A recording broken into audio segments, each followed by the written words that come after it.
collection de livres Usborne Very First Reading contient des livres numérotés. Book 1, Book 2, Book 3, Book 4, Book 5.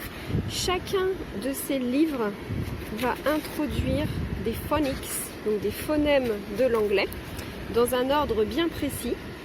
Celui-ci va commencer par ces sons-là.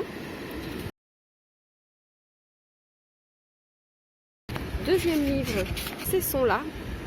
Et ainsi de suite, jusqu'à aborder tous les sons de la langue anglaise, tous les phonèmes qui permettent d'apprendre à lire en anglais.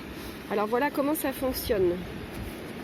The story of Double Trouble has been written for you to read with your child. Donc cette histoire est conçue pour la lire avec votre enfant. You take turns to read. Alors chacun votre tour vous lisez. Alors you read these words. Les adultes lisent les mots qui sont les phrases, la petite histoire en fait, hein. Tandis que les enfants, your child read these words, les enfants vont lire ce qu'il y a dans les bulles. I am Dan, I am Sid. Une histoire peut prendre plusieurs jours, hein, vous pouvez la lire tout d'un coup, mais vous pouvez aussi prendre le temps qu'il faut pour assimiler chaque son.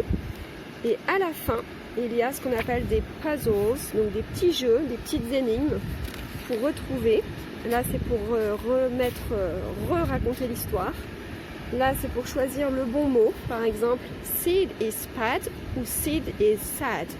En voyant la tête de Sid, on devine que Sid is sad, etc., etc. Puzzle 3, can you sort these words into two groups of rhymes? Donc, par exemple, sad, avec quoi rime sad? Avec mad. Avec quoi rime type? Je vous laisse découvrir la suite.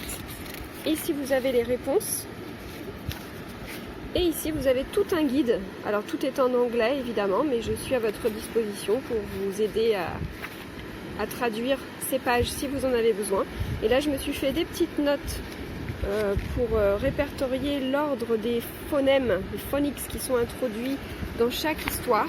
Parce que voilà, on a le projet avec Nicole de Like English, et aussi j'ai demandé à Anne de Fun Français de lire avec sa fille Violette quelques-unes de ces histoires également, pour vous faire entendre de l'anglais britannique et de l'anglais américain.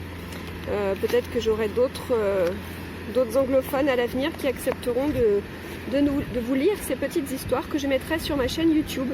Et ce pack de 50 livres, vous pouvez le commander auprès de notre librairie booksforkids.net. Voilà, je tenais vraiment à expliquer comment fonctionnent ces livres. Alors sur 50 livres, il n'y a qu'un certain nombre de livres numérotés. Il y a 15 livres numérotés. Et le reste du pack, ce sont des histoires pour pratiquer la lecture une fois que vos enfants savent lire tous les phonèmes de l'anglais.